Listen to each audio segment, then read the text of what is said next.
Hello, everyone, and welcome into Sports Talk Chicago with John Zaglul. Brownie points if you've already figured out that this voice is not John. That's right, it's Joey Christopoulos subbing in for John for the next show or two. So excited and honored to be on here today. Producer John Meadows is here. We're here to have a fantastic show today, talking Bears and baseball. Before we get started, we got to talk about our fantastic affiliates. I can't believe it. Sports Talk Chicago continues to spread, and we have so many different affiliates to thank, like 98.3 The Life, WKAN, 105.5 The Ticket, ACTV, JED TV or JED TV, WJOB, Cities 92.9, Talk FM, and most recently welcoming us on board 101.1 Peoria Sports Radio. Thank you everyone so much for tuning in right now. My name is Joey Christopoulos. If you want to, you can follow me on socials at Joey Sports Guy. For those that aren't too familiar with me, I host Believe in Bears with former Bears defensive end Corey Wooten on the Believe Sports Network that airs on Sirius XM. But so excited to be here today. Rockin' solo, we have a fantastic guest coming up. What's on the menu for today's show? Well, we're going to talk a little Bears, and we're going to talk a little baseball. We have coming up here LA Football Network's very own Ryan Dyrud's coming on to the show. He is a USC insider. We're going to talk all kinds of Caleb Williams. So if you want to get your intel on that, make sure you stick around. And then at the very end, I'm going to do the very best I can to not completely blow my top and talk some Chicago White Sox and Chicago Cubs baseball. But first, I want to get started here, and I want to talk about a little something. And what I want to do is I want to call this segment Perspective, and I want to call this segment Patience. So let's talk about perspective and patience here on the show. First off, previously on Justin Fields versus Caleb Williams. For those of you that maybe don't go on social media or talking with your friends, what we seem to have is two very, very distinct camps right now. The first camp, the Caleb Williams camp. The camp that believes that he is the next generational prospect, the guy that hasn't played a snap in the NFL. But hey, if you don't think you have any concerns about Caleb Williams, well, you are, sir, less intelligent than you actually think that you are. I'm trying to be nice here in terms of the personal insult. On the other side, in the other ring, the Justin Fields fans. Now, as John is so great about doing on this show, Justin Fields' numbers simply aren't good enough, and the inconsistency has been evident the last couple of years. But don't tell that to Justin Fields fans, because it's been everybody else's fault and not Justin. And if you feel otherwise, and if you want to draft Caleb Williams, you are of a lesser intelligence. So let's just stop right there, okay? Today I want to mostly just talk about Caleb Williams, because for those of you that don't follow me, I'll be perfectly honest and transparent with you. On Believe in Bears with Corey Wooten, I talk a lot about how, especially since the season ended, about how the Chicago Bears can find success with Justin Fields at quarterback if they traded the number one pick. I can wrap my head around a scenario where the Chicago Bears in the next 2 or 3 years can be NFC North contenders with Justin Fields under quarterback. Now, I'll be honest with you. I've been in the sports business now for the last 5 or 6 years. I've been lucky enough to talk to and make some connections within the NFL. Some of them work for some teams. Some of them are working more in the journalism department. But I'm here to tell you today that every person that I've heard, leave Twitter aside for a second with the Justin versus Caleb. Every person that I've talked to in the journalism industry, every person I've talked to in the NFL, whether they do work for a team, a front office or a front office adjacent, I haven't talked to a single person that has said that the Chicago Bears are going to keep Justin Fields. Every person in the know right now that I have talked to has said that Caleb Williams will be drafted number one by the Chicago Bears, and they will find a trade partner for Justin Fields down the road. Can things change? Of course. When I ended the season, did I think maybe it was more of a 50-50? Could it be keeping Justin? Could it be keeping Caleb? Sure. But right now, as it stands right now, I would probably have to put that Justin Fields staying with the Bears is probably somewhere closer to about 10% right now. It's that overwhelming that the Chicago Bears are going to take Caleb Williams. So for those listening or maybe watching on YouTube about to comment, knock yourself out. Maybe you were right all along. But here's the thing. Once you're right, Caleb Williams fans, the people who think Justin Fields is trash, Once you check that box that you were right and you got validated, we have to take the next step. And that's what I want to talk about here today is that next step. And that's where we're coming into the land of perspective. Now, when we talk about Caleb Williams, you hear a lot of kind of the same phrasing, a lot of the same words, right? We've heard the word generational. We've heard the word unique ability. Obviously, we've heard of arm talent. And then the other one, and this is the one that bugs me the most, and this is the one that I want to talk about. We constantly hear with Caleb Williams, within the same 10 or 15 words of uttering that name, we also hear the words Patrick Mahomes.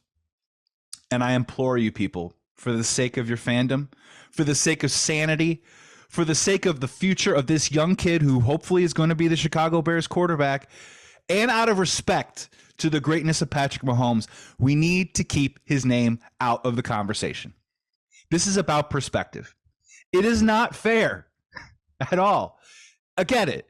It's a tantalizing comp, right? He makes plays off script, fantastic arm strength, different kinds of angles, and obviously he has some numbers that have been very gaudy the last couple of years that are very similar to Patrick Mahomes. But to illustrate the possible potential of Caleb Williams meeting the expectation that you're putting on him already by comparing him or even throwing him in the same sentence as Patrick Mahomes just simply isn't fair. And again, it's disrespectful to a guy named Patrick Mahomes. Think about it like this. If I said to you right now, Caleb Williams on the Chicago Bears will be 33% of what Patrick Mahomes already is in the NFL, would you take it? And you say to yourself, wow, 33%, that doesn't sound like a high number. Did we actually really get there? Well, if you're Patrick Mahomes, 33% means that you have at least one Super Bowl already in your pocket. I think Chicago Bears fans would take that. That's how amazing Patrick Mahomes has become. He would already get us one Super Bowl at 33% of what Patrick Mahomes has already put out. Now, look, I just entered my 40s, guys. I turned 40 last month. Hooray for me. But we've been through this, Chicago sports fans, and if you haven't, let me try and enlighten you a little bit, all right? There was a guy in this town in the 90s, and we called him Michael Jordan. And Michael Jordan, much to the same trajectory, I'm not saying Patrick Mahomes is there, but I can start putting at least Patrick Mahomes in the same paragraph as Michael Jordan, all right? I don't think Caleb Williams should be on the same page as Patrick Mahomes right now. It just isn't fair to the kid. But Patrick Mahomes, very similar to Michael Jordan, is a unicorn. He's a one of one. He's an incomparable right now in NFL history. He just is. He's had the best start to his NFL career, better than Brady, better than Montana. He's got the stats to prove it. He's got the rings to prove it, okay? And we've seen this before in Chicago. His name was Michael Jordan, all right? Mahomes, it isn't just flashes, right? 3 Super Bowls, 5 straight AFC championship games. The dude is becoming as automatic as it is in the NFL. He needs to be a separate part of the conversation. If you think you're even going to get a whiff of that, Bears fans, you should be elated for Caleb Williams, but stop comparing him to Patrick Mahomes. It just isn't fair. Look, we lived through the next Michael in the 90s. For those of you that might not remember, Harold Miner, LOL, Tracy McGrady, Vince Carter. I mean, even Kobe Bryant got those comps, and it took him many years even just to get 5 titles to even sort of catch that whiff of, well, you know, he sort of embodies the spirit of what Michael played with, all right?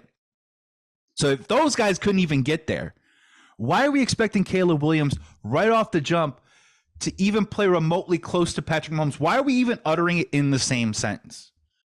Caleb Williams will be a rookie next year, all right? A rookie. First-time caller. First-time caller to the show. He's going to be seeing this all for the first time. There's going to be bumps in the road. It's going to go up and down. And I want to ask the audience today, it's not just Justin versus Caleb. If it's for the Caleb Williams, if he's going to be under center for the Chicago Bears, my question for those that are pounding the table and getting excited for him is just ask yourself, what is the expectation, and place some perspective and patience upon that expectation. Kid's going to be seeing it for the first time. All right. Now, look, immediately everyone's going, well, CJ Stroud last year. You can't just name drop anomalies in NFL history and expect the same similar result in your situation. I think Cam Newton, CJ Stroud, some of those guys were some of the first rookies to really pop in their first year. But if you look, there are a lot of guys out there, A lot of guys that struggle in their rookie season. Now, let's just take, for example, the last generational talent that we had in the NFL, Trevor Lawrence, a couple of years ago in the Justin Fields draft. Just to get some perspective, through 26 starts of Trevor Lawrence's career, the dude had only thrown 23 touchdowns.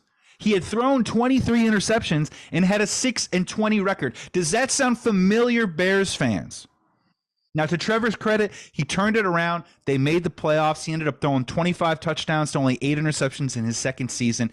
Last year was a bit of a meh. We'll still see what happens. But look, when we're talking generational talent, this stuff takes time. Now, look, I'm not sold on Trevor Lawrence, and I think there's more potential in Caleb Williams than anything about a Trevor Lawrence.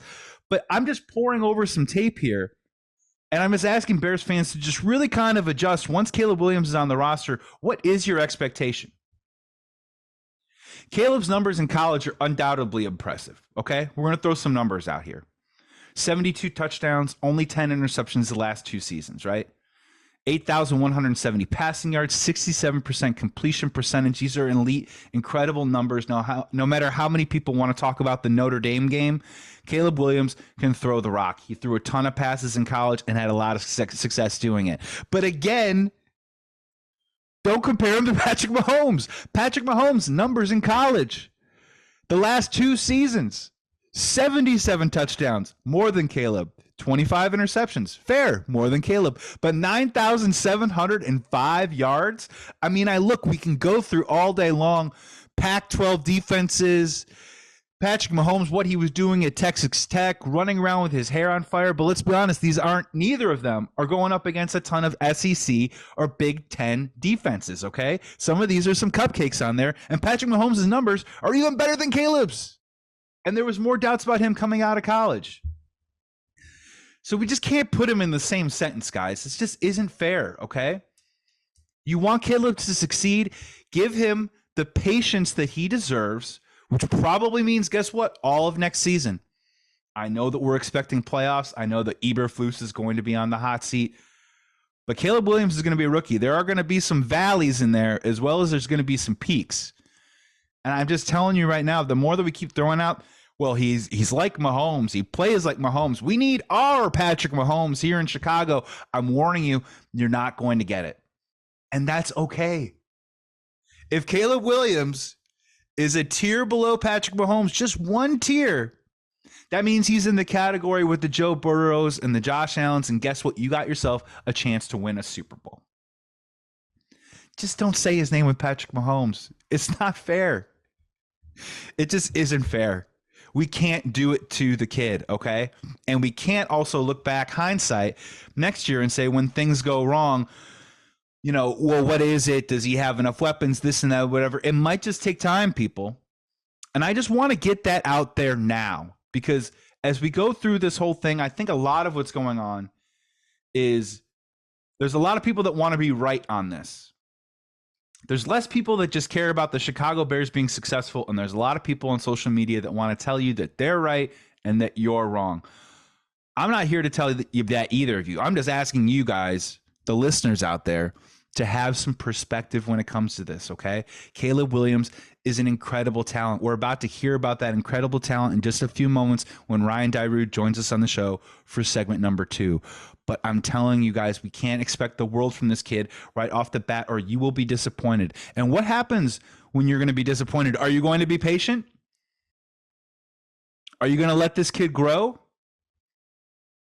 You see a lot of guys in the NFL, Jalen Hurts. I mean, I think it took, what was it? I'm pretty sure it took Joe Burrow at least 5 or 6 games to throw his first 300-yard passing game, all right?